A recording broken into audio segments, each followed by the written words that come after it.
Chapter 6. The Roots of Destiny. Fenris's first days at work were flowing easily and fast. Sarian's house was less impressive than Fenris expected, although it was in the richest neighborhood of Brindlehold. The one-story house looked like a temple from the outside. Inside, it had little furniture but was beautiful and sophisticated, and there were 3 bedrooms, which were less than other nearby mansions. His garden at the back of the house was the most impressive. They had different flowers, fruit trees, a small lake, a large patio for training and meditation, and an attached building isolated from the rest of the house, which Sarian used to receive people more intimately. The external area occupied most of his land, and there was still space for a small stable, where his horses and carriage were kept, and another large annex for the employees to eat and rest. Varkai taught him all the particularities of his job. It required stealth to bring and take back people that Sarian had affection for and usually spent time with him alone.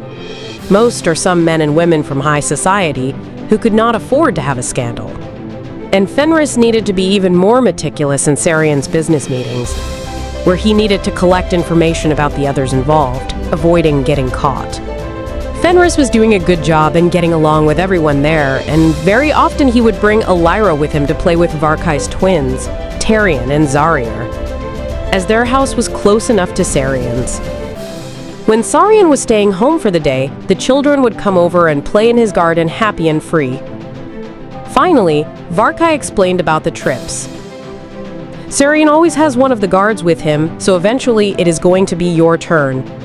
Once in a while, Sarian likes to go to Karandal and climb to Illyrith's Reach, researching and learning about magic. His trips last 1 or 2 moon cycles, as he can't leave his business unattended for longer than that. It is required of us to spend this time out, and our families must be prepared.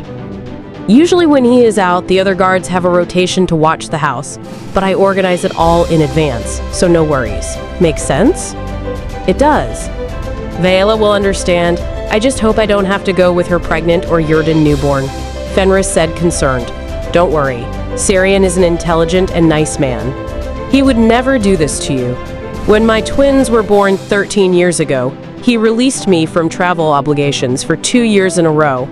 Sarian is planning to travel soon, so I am already working in the arrangements, and you will have an idea of how it goes. Just keep up with me, Varkai answered.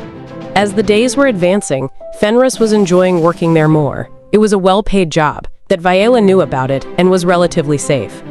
Fenris started to get to know Kay and Thalgrim better too, and found himself surprised with Thalgrim being a blood warden from the Tamrock tribe. He was aware of his own abilities early in life, but he didn't want to live in the tribes, so Thalgrim never told his family about it and refused to be tested. His mother allowed him not to perform any tests, and he moved to the plains as soon as he turned 18 years old. Thalgrim learned to control and use his abilities with Sarian, who already had some knowledge in magical subjects acquired throughout his life and was able to help him. Kay, his sole brother, joined later as the opportunity arose and deserted the Tamrock Voans. He was under the command of a cruel man that would test their competency and loyalty in the most destructive ways he could imagine, and the emotional and mental exhaustion Kay had been suffering put him on edge and made him to give up and ran away from the tribe. They were the same age, a little bit younger than Fenris, and had no family in the town besides each other. They explained to Fenris that soul bonds are pacts established for life, with oaths of protection and loyalty that people perform to demonstrate the importance of that friendship for them. It was quite common among tribes in the past, but it became increasingly rare as time went by, and, besides themselves, Kay and Thalgrim didn't know anyone else who had it. Fenris was starting to understand a little bit more about Sarian practices by watching him training Thalgrim, and Sarian was always glad to teach. So Thalgrim doesn't have a Wraithkin as blood wardens have because he never went through training, but also, and that's my theory, due to his distance to the Elder Tree and the totems. Wraithkin? Fenris asked. The ancestor spirits that join the Blood Warden and incorporate the totem into the person energy. When you see a Blood Warden with the totem manifested, they have a Wraithkin, for sure. Sarian answered, but seeing Fenris looking confused, he completed, when you see them with wings, feathers, scales, forked eyes, sometimes even tails. People have tails there? Fenris asked, shocked. If a tribe is leading, their totem is strong, and sometimes people can even turn themselves into animals. Twisted and ugly, to be fair, Thalgrim said with a disgusted tone. Happy you ran away, buddy, Fenris answered. But as I was telling you, Thalgrim still can use his abilities, but connecting with the elements and not with a spirit from the Elder Tree. That's how Illyrian do, their magic is elemental, Sarian explained to Fenris, that watching impressed. Varkai and Kay were having fun with Fenris' expressions and comments, as he was completely unaware of how things worked there, and everyone just stopped their obligations to watch Thalgrim training. They were working on torches, for Thalgrim to put out the fire and learn controlling the flames, so he could later practice to set them on fire without burning everything around them. Use your instinct. Imagine what you want it to happen, and then wish for it. The intensity of your will can determine how extreme the effect can be. But first, you must understand how it starts. It's like you do with water, but instead of controlling your emotions, you will do it with the spirit. And your mind must be in peace, or the wind you already masters will spread the fire, Sarian said. Sounds hard. How can you split yourself like that? Fenris asked. We don't. Every manipulation of the elements will have a certain amount of earth, air, fire, and water in it. But to comprehend how you will use them, you have to recognize and work with each energy by itself. Thalgrim already can manipulate water and air. Fire is the most dangerous and earth the hardest, at least in my opinion. Let's see how much he advances with the torches, Sarian said, stepping back to give him space. The first attempts were shy, but then Thalgrim lost his patience and made a large fire in the grass that took about 5 minutes for Varkai and Fenris to put out. Calm down. If you add rage, vengeance, and other intense emotions to the fire, you can cause some damage or hurt yourself, Sarian said. Thalgrim tried again, but the torches started turning into a small, dark fire, and suddenly he screamed, jumping back. My hand! It burned my hand! Thalgrim exclaimed. You can't fear the fire. If you do, it will dominate you instead of being dominated by you, and you will be the one on fire, not your target, Sarian said calmly. That looks dangerous, Kay shouted from the other side of the patio. I think your friend has less trust in your abilities than we do. Varkai said, laughing, making Thalgrim grumpy. Don't worry, you are doing better than most people, Sarian said, helping him to get up. Now, let's stop for today, so you can rest and get back to balance. What time the ladies are coming for dinner? My family is coming by the sunset. Do you want me to send my boys to pick up Viela and Elira at home with the carriage on their way back from Yaroon's Cross? Varkai asked Fenris. Fenris completely forgot they would have dinner at Sarian's house that night, and hoped for Viela to remember and have everything ready. Varkai's wife passed away in childbirth, and after all those years alone, only recently, he started a new relationship with an embroiderer from Yaroon's Cross Market named Tamara. She was younger than him and Fenris, and sweet and pretty, according to Varkai. They were going to meet her that night on the special dinner. Good idea! But it is probably for the best if a messenger goes earlier, as my wife is still pregnant, and the carriage must walk very slow. Problem solved, Fenris thought. The dinners they had in Sarian's house were remarkably fun. Elira made friends with Tarian E. Zarior, who were competing for her attention. Fenris showed off Viela's skills with board games while he lost them all. He was a terrible competitor. Elira sang for them, and Fenris thought that one of the teenager twins eventually was going to fade as they were fascinated watching her. And Fenris commented that later causing everyone to guffaw, besides Viela. They met Lunel, the housekeeper, an elderly lady who was profoundly serious but kind, and kept all the household chores organized with the team of housekeepers, coachmen, gardener, and horse caretakers.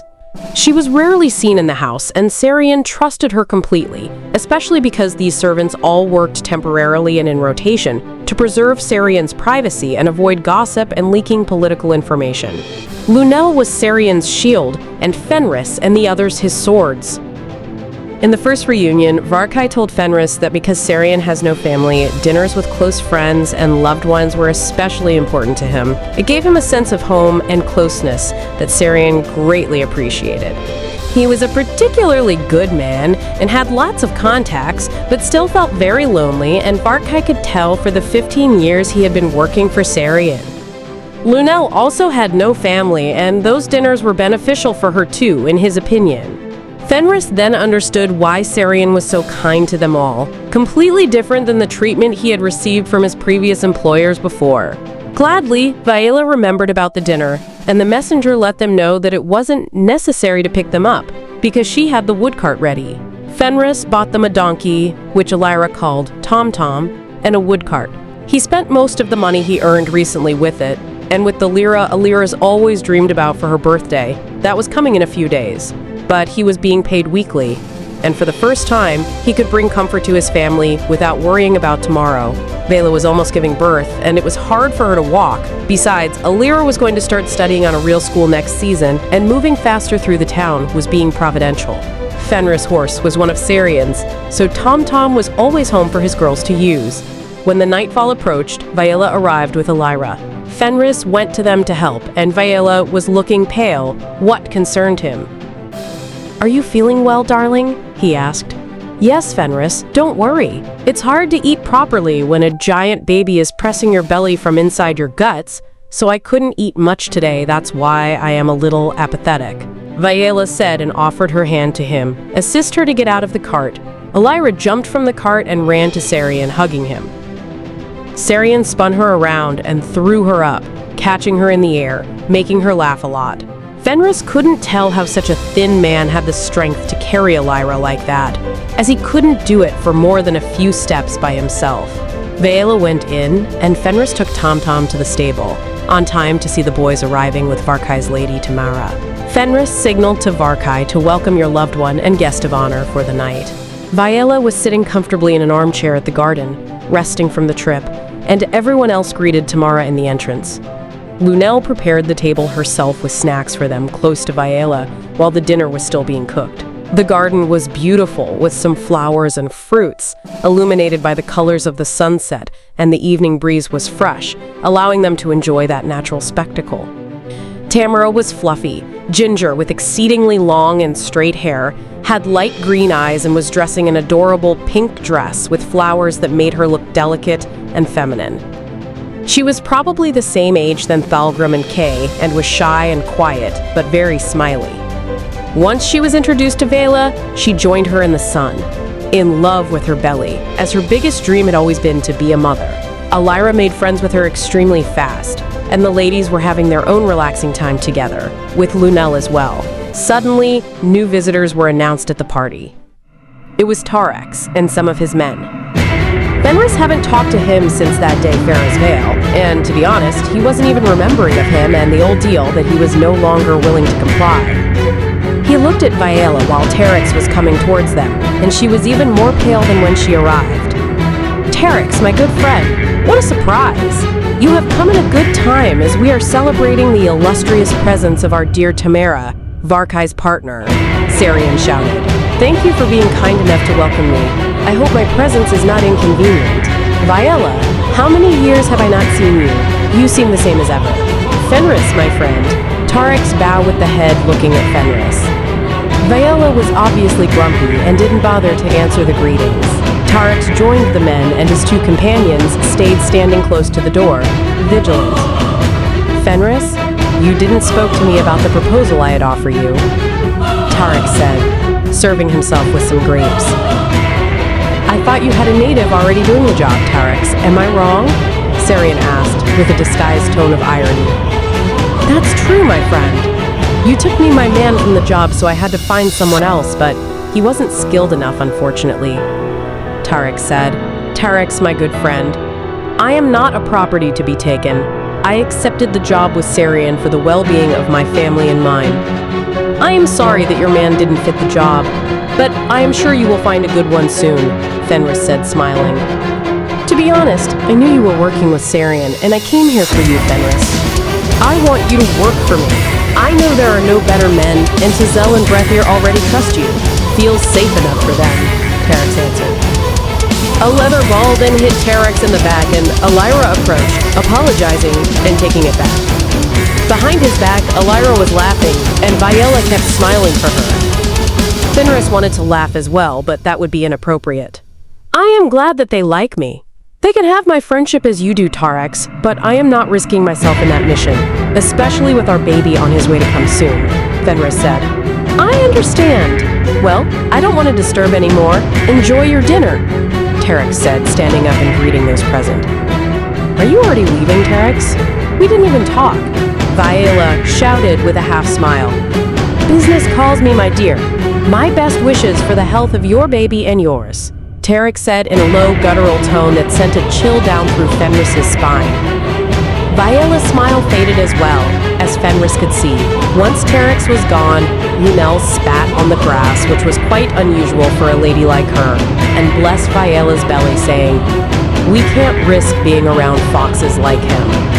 Viola thanked her by the blessing and asked her to do the same for Elira and Fenris for protection, and she did it.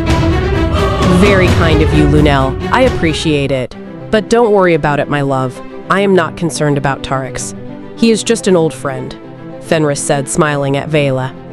This is because sometimes you lack wisdom and judgment of people's characters, Viola said, making them all to guffaw. I am surprised that you have connections with him, Sarian. I have contacts with all type of people, especially working in politics, but I only trust and surround myself with the best people like you, my dear Viola, and your family. I am usually particularly good in reading personalities and intentions, and I am aware of what Tarex are, Sarian answered. Fenris felt slightly upset about that conversation. Fenris didn't consider himself a bad man, even having a past as a shadow hand, so Tarex could be a good person too if he wanted. His eyes to Tarex were softer. The dinner was sour beetroot soup, sourdough bread, and garlic butter, lamb with roast potatoes, and coconut pudding with prunes for dessert. They ate in the garden. The fireflies were dimly illuminating the trees, and the full moon was beautiful, so they only went indoors when it got colder. Fenris went home so late that Viola fell asleep in their way back, and Elira made him company, counting the stars during their trip. Elira asked him if she could marry the twins when she was older, and got grumpy when Fenris answered her that she had to choose only one if that was the case.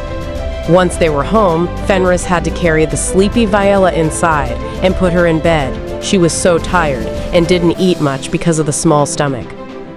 Next day, Fenris woke up earlier and prepared some soup for her as Viola was still laying. He explained to Elira how to heat the soup so Viola didn't have to get out of bed and went to work. Sarian was going to travel to Karendel that afternoon, taking Thalgrim with him, and Fenris had the first shift, so he would be back home late at night. Varkai was taking the early morning shifts until mid-afternoon, then Fenris was in the next until the moon was at its peak, and Kay was in the night shift. When Fenris was back that night, Vela was in bed and Elira was waiting for him, still awake.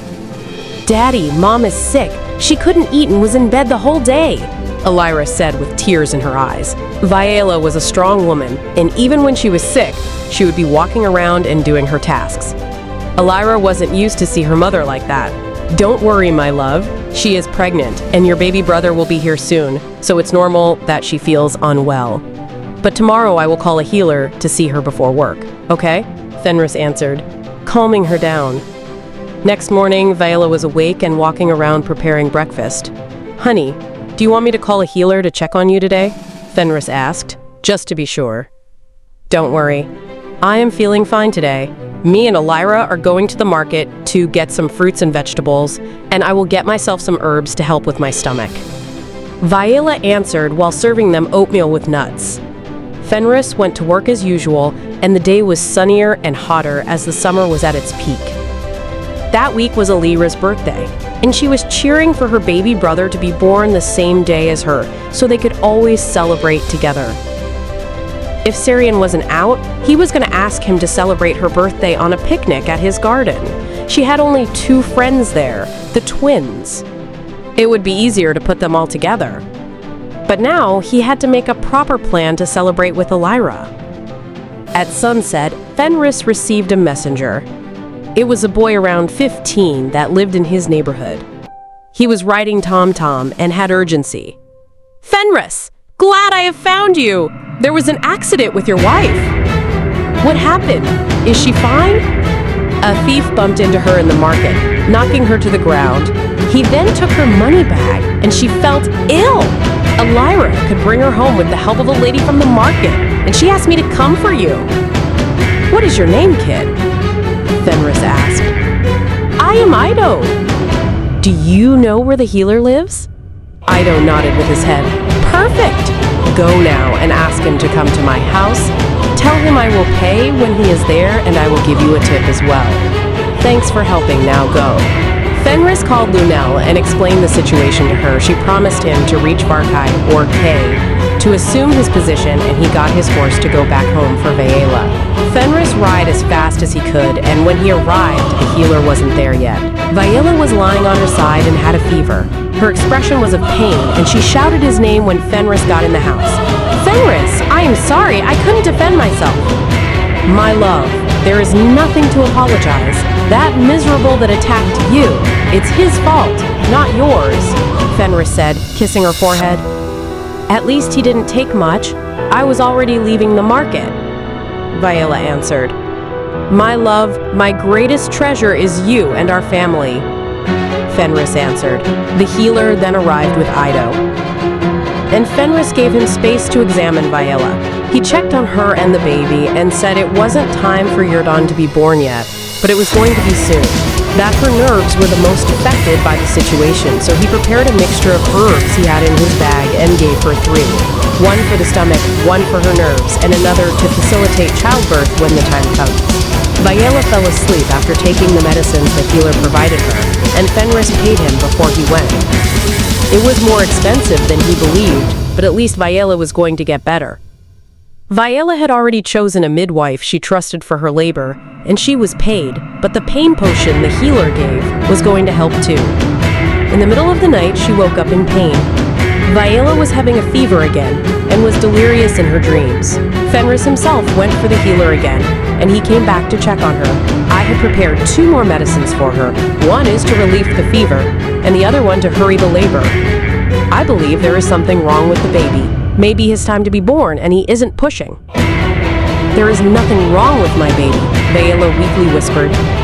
"Fenris, if she wants to wait, it's for the best to not get out of bed until the baby comes. And I still believe that it would be for the best to induce the childbirth," the healer said. "I will wait for her to wake up, and I let you know what we are going to do," Fenris said, walking him to the door. Once more, the consultation was too expensive, and Fenris almost regretted not saving for emergencies. A couple of days later, Vaela was feeling better. She could sit in the bed, and Elira was by her side the whole time. It was her birthday, and Fenris wasn't going to work that day. "My dear, I am going to be back soon. You wait for me before you open your gift," Fenris said, leaving the package on the bed close to Vaela. He knew she was going to disobey him, but at least she would be entertained for long enough until he picked up her cake. Lunel prepared her favorite cake, chocolate with wild berries, and Fenris went to her house, near to the market, just to pick it up. Elira loved her cakes and bread, and was more than happy to bake them for her. When Fenris was back, Elira was playing lira to her mother and singing a sweet song that made her baby brother dance in Vaela's belly. Fenris prepared her favorite dish, smoked sausages, sandwiches in white bread and goat cheese, and brought it to bed for them to make an improvised indoor picnic. After eating 3 slices of cake, Elira fell asleep. She is already a teenager, honey, 11, and she is going to study next autumn. Maybe we should enjoy this birthday as the last she will want to spend with her old mom and dad, Fenris whispered to Vaela. No, Fenris. I bet she would choose to spend all her birthdays with us, Vaela answered. Fenris then gave her the medicines, and she also fell asleep. He cleaned everything, so Vaela would not be bothered. He was off for Elira's birthday, and the next day he was going to work for longer hours because it was Varkai's day off, and he was going to spend time on the beach with Tamara and the twins. Next day, Vaela was feeling weak, but she could eat. And Elira was by her mother's side all the time. Fenris had to leave early in the morning to work, and he gave Ido some coins, his last, to keep an eye on them and let him know if there was anything wrong with Vaela. A few hours later, by the afternoon, Ido arrived at Sarian's house and said, Vaela asked for the healer. I already called him, but he wasn't paid. What? What happened? How is she? Fenris asked. Now she is fine, sleeping. But the healer had to give her something. I don't know. Fine, I am going home soon, and I can pay him. Tell him to wait, Fenris said. He didn't have the money, but maybe Lunel could help. Sarian was going to be back in 2 days, so it was going to be a quick borrowing. He checked inside, but she wasn't home, so he sent a messenger after Varkai, but he still wasn't at his house either. Fenris then stopped worrying. The healer would have to wait 2 more days to receive his money. He did his best. At the nightfall, he was almost in the end of his shift, and Kay was supposed to be there to switch with him, but he was late. What is happening today? He knows I have to go home for Viola. Suddenly, he heard a call from the street. He thought it was Ido and ran out, but it was Terex. My friend! I'm glad I found you here. Is Sarian home? Terex asked. He will be back in a couple of days. Do you want me to send a messenger to let you know when you can visit? Fenris answered. No, don't worry. I can come back anytime. And how are you doing? And the baby, did Viola give birth? Terex asked. No, not yet. But she is about to. I am worried about her. She has been feeling ill these days. Don't worry, my friend. She is a strong woman, and you know that very well. If there is someone that can deal with any challenge, it is Viola, Terex said with a laugh. You are right, my friend. Thanks for your words. Make me feel a lot better, Fenris said. He heard a shout, and it was Ido approaching him. Fenris, Viola asked for the healer again, but he refused to go without being paid. What? That is absurd. Kay is supposed to be here soon. I am going myself to talk to him. What is Viola feeling? Fenris asked, and he felt that Ido hesitated. This boy seems too young to understand anything about woman pregnancies, Fenris. But tell me, how much do you need? Is this enough? Terex asked, showing a large and heavy bag of coins. You don't have to do this, my friend, but I appreciate it. I will deal with the healer myself. He knows how sensitive my wife's situation is. Or I can call someone else. Where is Kay after all? Fenris shouted desperately.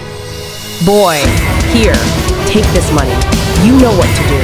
Let's do the best for Viola, shall we? Terex said. Ido seemed to be scared and was staring at Fenris with wide eyes. One of the Terex men, the youngest, held Ido's shoulders and asked, Do you want me to go with him, boss? Sounds like a good idea. It is dangerous for a small boy like this one to walk by himself in these dangerous streets with so much money. Come back here as soon as you can. I will need you, Terex said, and his man pulled Ido to his horse, leaving them. Fenris had tears in his eyes and he was cursing Kay for being so late. Fenris, my friend, now that Viola's situation is solved, I must ask you a favor. I know it is the worst time to ask, but Tazelle is trapped in Life Tree, and I need someone to get her before the natives catch her. The man who was working with her abandoned her and ran away, and I only found out about this situation because my men caught her. That was last night, and since she wasn't back today, I decided to do something about it. My first idea was to ask for Sarian's help, using his influence and contacts in the tribes to bring her home to Breyer. But he isn't here, Terex said with a concerned voice. Do you want me to rescue her? How? I can't leave my post, and if I do, will be for my wife, Fenris exclaimed. I imagined. Tazelle is pregnant too, Fenris, Terex said sadly. What? Why Breyer let her go in those circumstances? Fenris was shocked. The native ways are incomprehensible to me, but it was going to be their last job.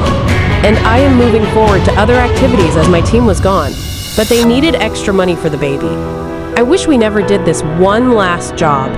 Terex covered his face with the hands and seemed shaken about everything.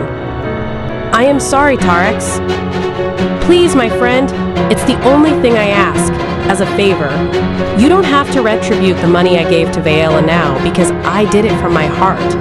But if you can, I have a man that knows the path and where she was seen the last time. I just ask you to look for her and bring her safely home. Leave the blood seeds there.